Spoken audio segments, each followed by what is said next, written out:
This video is going to cover position, velocity, and acceleration. In your journals, this is standard AD2.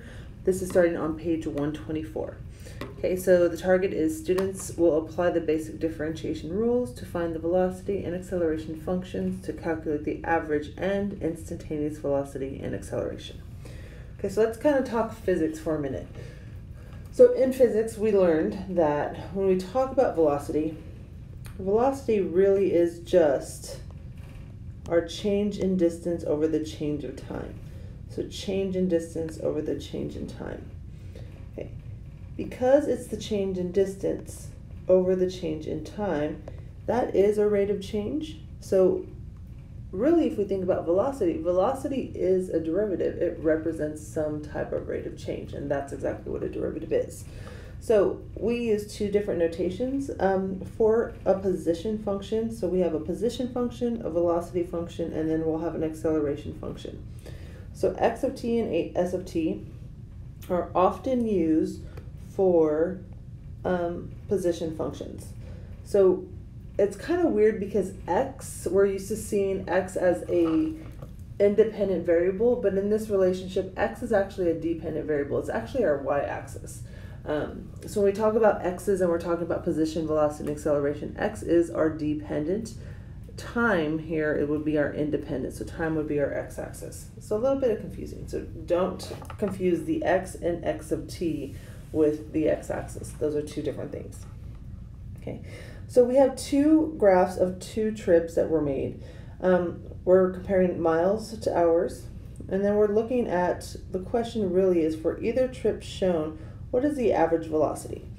So let me not do that. So let's call this trip A, and let's call this trip B. So if I want to figure out the velocity of A, that is terrible again. Let me get a thinner pen.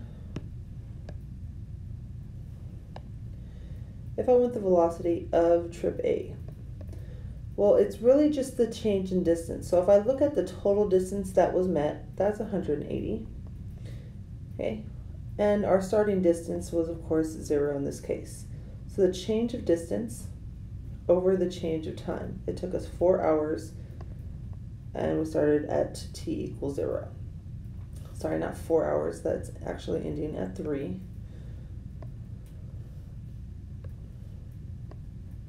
So if we do that calculation, we get 180 over 3, which really gives us 60 miles per hour.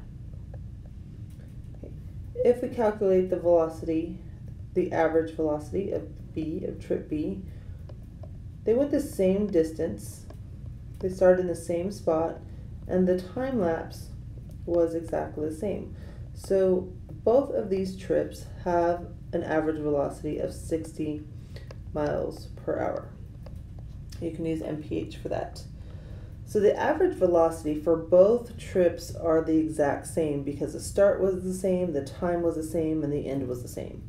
But if we look at instantaneous, let's say I wanted to know the velocity at this point, I could use that idea of a tangent line right there. So it looks like my velocity is going to be 0 there, just because of the horizontal tangent line and the idea of the slope of this graph.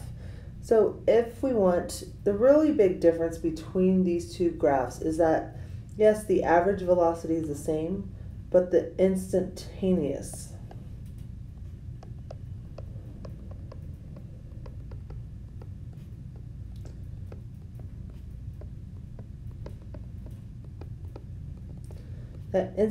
velocity differs. It's different for each group. So if we think about it, the first group shows pretty much the same slope throughout the graph. Okay, if we're to look at our beginning point to our end point on the second graph, and we drew in this line right here, that red line. Both of those lines have the same line, both of those lines have the same slope, which is why our average velocities come out the same. But that instantaneous velocity differs. So if we think about what could have been happening in each of these cars or each of these automobiles to figure out why is the instantaneous velocity different. Well, on the first one, it looks like we have a constant velocity. So what that kind of means is if you think about in driving, on this trip, we probably use like our cruise control. Okay. We don't leave our velocity or our speed in the car to the effects of the human starting and stopping, so that constant velocity. Where here on this one, since it was changing so much, maybe no cruise control was actually used.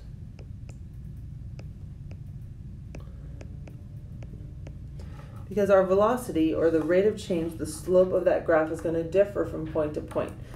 But we could always find the instantaneous velocity by using what we've learned in the past. It's just, let's look at the derivative. So there's two types of velocity. There's that average velocity versus that instantaneous velocity. That's the same thing for acceleration. We have average acceleration versus instantaneous acceleration. So the way we calculate those is very different, and it changes from the function that we use. So if we think about average velocity is just our slope formula, and this is important. It uses our position function because it's the change in position over the change in time. Whereas our instantaneous velocity is the derivative of the position. So instantaneous, derivative, average, slope formula. Same thing goes for acceleration. Average acceleration is going to definitely use the velocity function because acceleration is the change in velocity over the change in time. If we take the derivative of that velocity equation, that's when we get instantaneous acceleration. Okay, that's the derivative of velocity. And then speed really is just velocity without direction. Remember, because when we talk about velocity, the value is the true speed, but the sign of it gives us direction. And we'll talk about that in a minute. So we can actually use calculus to figure out this instantaneous velocity and instantaneous acceleration. So let's kind of look at an example.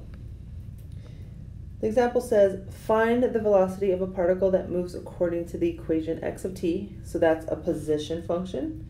Okay, I know that because it's x of t, so that's my position.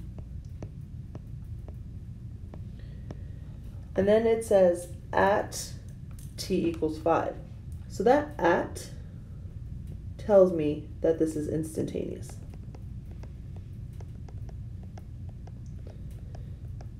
If it had said, or if it had said, what kind of English am I talking? If the problem said over the time interval from like 0 to 3, then we'd be talking about average. So average is always over a time interval. Instantaneous is always at a specific time. Okay, so that kind of tells me that I'm going to do instantaneous velocity. Well, I know that my instantaneous velocity function comes from the derivative of my position function. So since I have the position function, all I have to do is take the derivative right there. And then I'm looking for the velocity specifically at 5. So we're going to take that 5, that's our timestamp, we're going to plug it in and just do some calculations. So we get -7. Now, we weren't given any units in the problem, and it's very rare in calculus that you'll get units for this type of problem. I mean, there's going to be some problems that you do have units, but a lot of them we're just talking about how's the particle moving on a plane. So we're not concerned of units for this type of problem. So he kind of already lives in that naked world, so he can stay naked. If it bothers you, just put some units on him. We don't care, okay? So let's talk about the idea of velocity and what it tells us, and acceleration and what it tells us. When we calculate velocity in calculus, we'll always kind of calculate velocity along a horizontal line or sometimes along a vertical line. Right now, during this time in class, we're really going to concentrate on the horizontal line, okay, in terms of x. So we're not looking at how y is changing, we're just kind of concentrating on x right now. There will be a time where we're doing both, but that's down the line. So for right now, we're really kind of concentrating on that line. So we know that if our velocity is greater than 0, that we're moving to the right or away from our starting point. If the velocity is less than 0, that means we're moving to the left or towards our starting point. And then, of course, if the object is stopped, that means our velocity is equal to 0. There's no movement. Okay. Same thing with acceleration. We're going to concentrate on the horizontal movement first, and then we'll come back and throw in vertical movement later. So we're going to concentrate on that one right now. Okay, so our acceleration. Our acceleration is not about moving left and right. It's about which way we're accelerating. So if our acceleration is positive, that means we're accelerating to the right. So you have to remember that acceleration, velocity are forces. So that just means my force is moving to the right. Okay, if it's less than 0, that means that acceleration is, or the object is accelerating to the left. So the force is moving left. And then if our acceleration is equal to 0, our velocity is not changing. It doesn't mean we're not moving, it just means that we're moving at a constant speed, like the very first graph. We have a zero velocity or zero acceleration.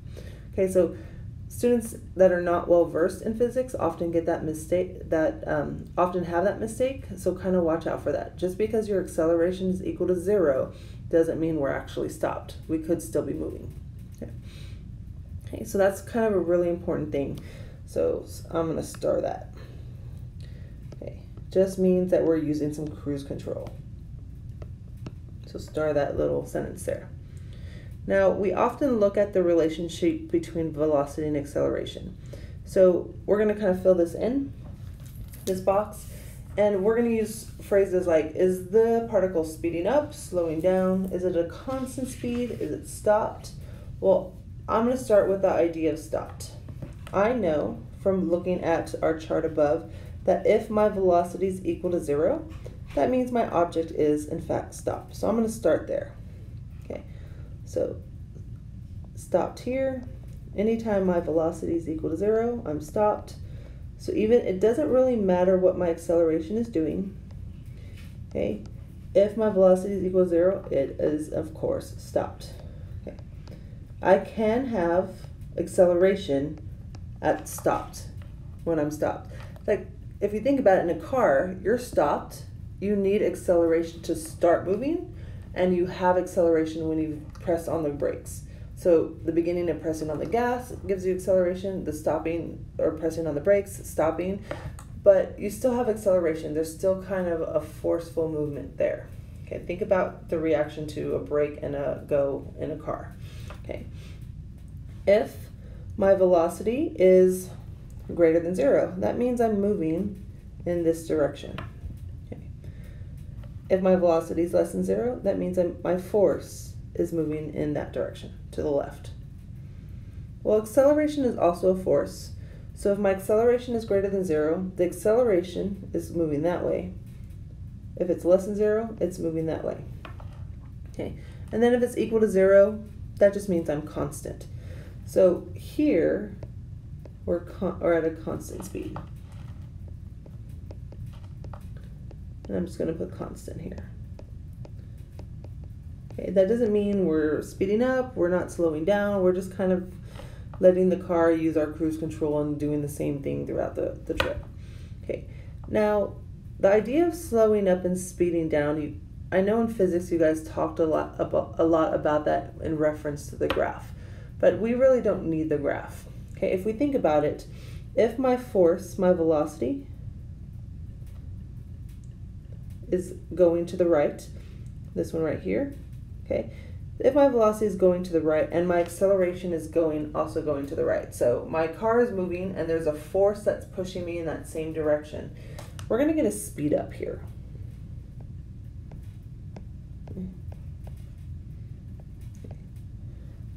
Kind of like if you're driving in a car and then somebody hits you, there's a force behind you that's going to cause you to speed up. Okay, same idea there. If we're going to the right, same here, we're going to be working with this one. If we're going to the right, if our velocity is greater than 0, and then in acceleration, our force is going in the opposite direction. That's kind of like your two cars hitting each other. So your force is in front of you in the direction you're going. Therefore, it's going to cause you to slow down. Like two cars hitting each other, it's going to cause a slowdown. Okay. Same thing with the velocity. If our velocity is going to the left, but our acceleration is going to the right, that's going to be a slowdown.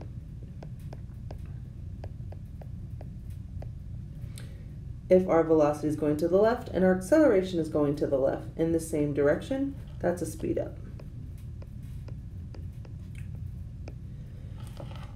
In calculus, we kind of simplify that. If our velocity and acceleration have the same sign, okay, either both negative or both positive, that's a speed up. If our velocities have different signs, one is positive, one is negative, that's a slow down. Okay, so same signs, speed up, different signs, slow down. That's pretty much how you can justify your reasoning in any calculus class. That's kind of the way we do it. We like to keep things simple. Okay, so let's look at a graph first. Okay, so we have this graph. This is the graph given to the right is y equals v of t. So this graph that we're dealing with is v of t. So this is the velocity graph. We want to keep that in mind because exactly the way we did with curve sketching, what graph we're given depends on how we look at it. So the first question asks, when is the object at rest? Well, I know my object is at rest anytime v of t is equal to 0. Okay, which means my object is at rest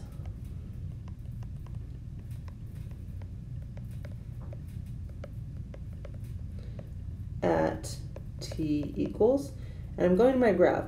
I'm looking for when v of t is equal to 0. Those are my x-intercepts. So at t equals 5 and at t equals 8, both of those times. Okay. B says, what direction is the object moving when t is equal to 4? So the movement is talking about the velocity. So at t equals 4, that's that point right there. At t equals 4, my velocity graph is positive. Okay, so I could say when t is equal to 4,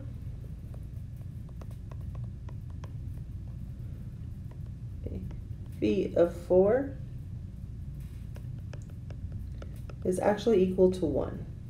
Okay, when t is 4 on my graph, the y value is going to be equal to 1, which is y is our v of t, which means it's greater than 0. And that's really all I care about. That means that the object, so the object is moving right.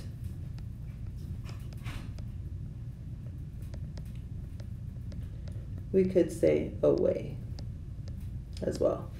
Okay, moving away from its starting point. Now, the next question asks when the acceleration, or what is the acceleration at t equals 4? Well, based on what we know from above, a of 4 is the same thing as v prime of 4. Well, v prime is just the derivative of v when t is equal to 4. So going back to that point that we started with,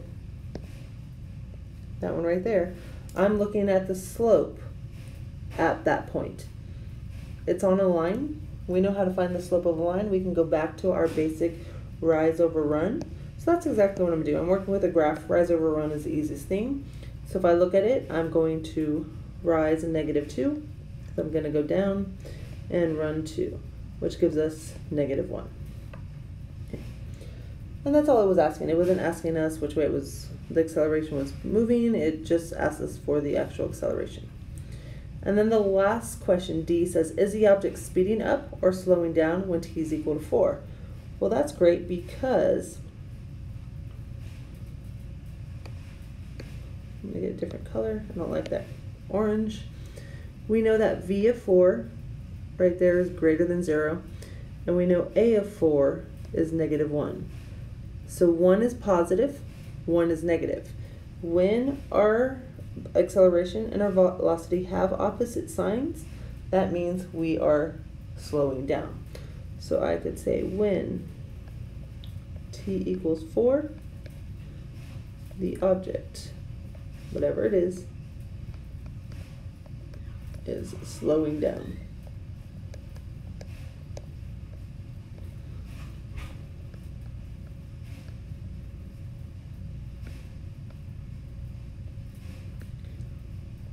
Okay. And how do we know? So here is my justification. So since as simple as v of 4 and a of 4 have opposite signs.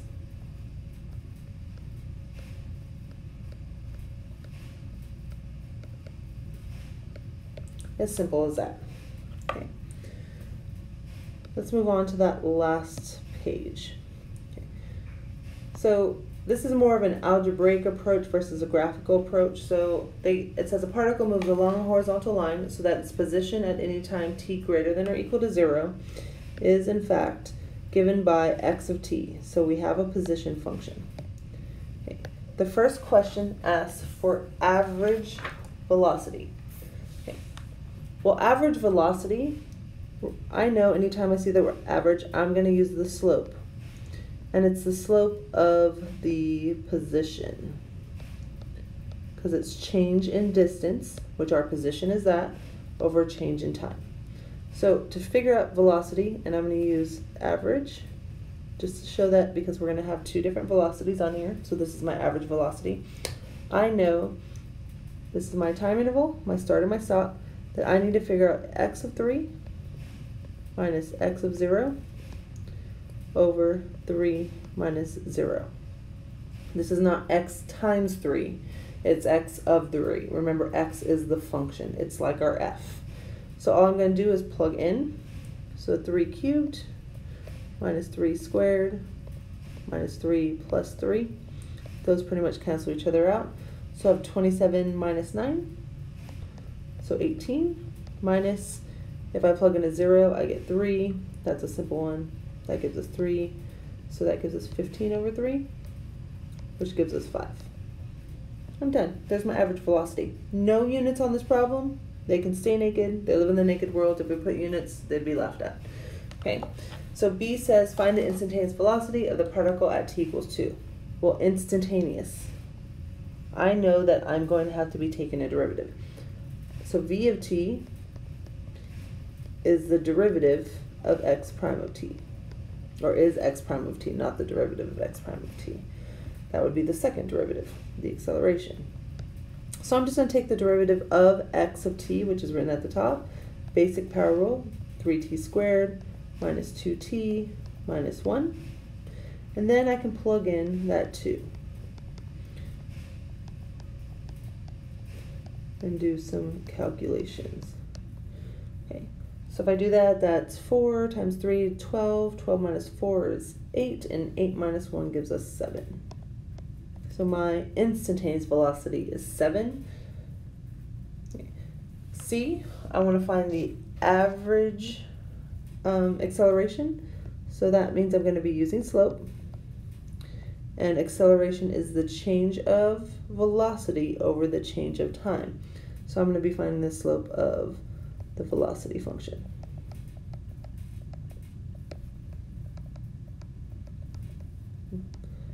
And then again on that same interval. So acceleration, and again I'm going to use average just to notate that we're finding the average. I know I'm going to find v of 3 minus v of 0, change of velocity over change of time.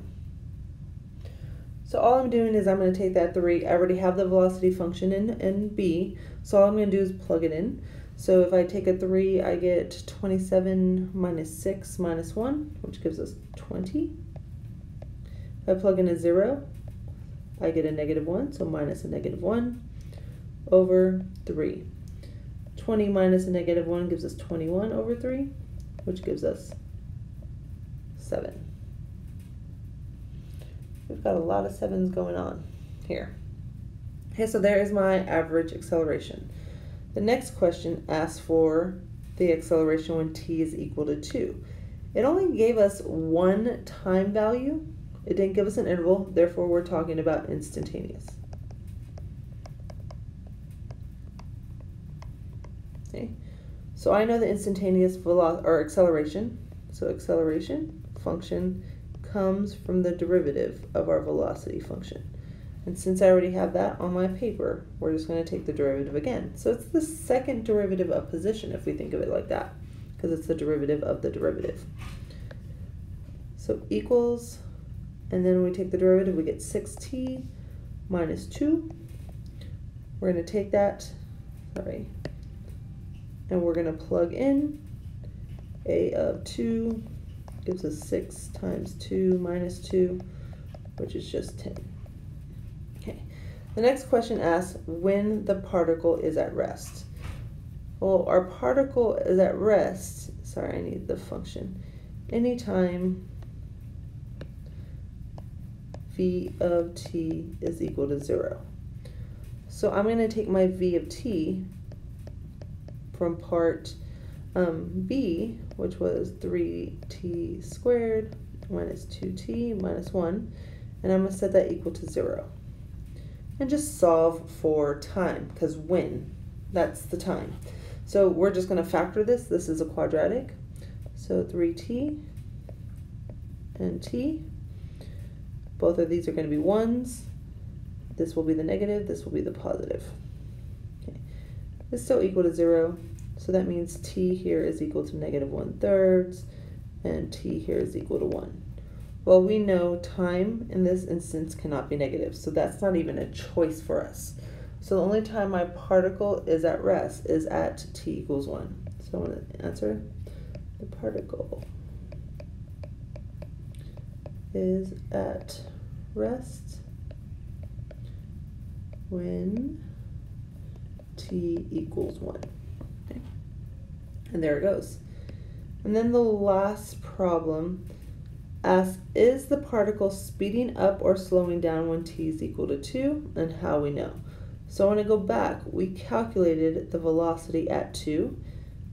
That's here. So it was a positive 7. And then we calculated the acceleration at 2, and that was a positive 10.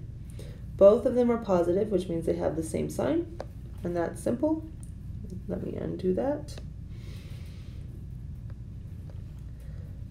So because they have the same sign, the particle is speeding up. So the particle is speeding up.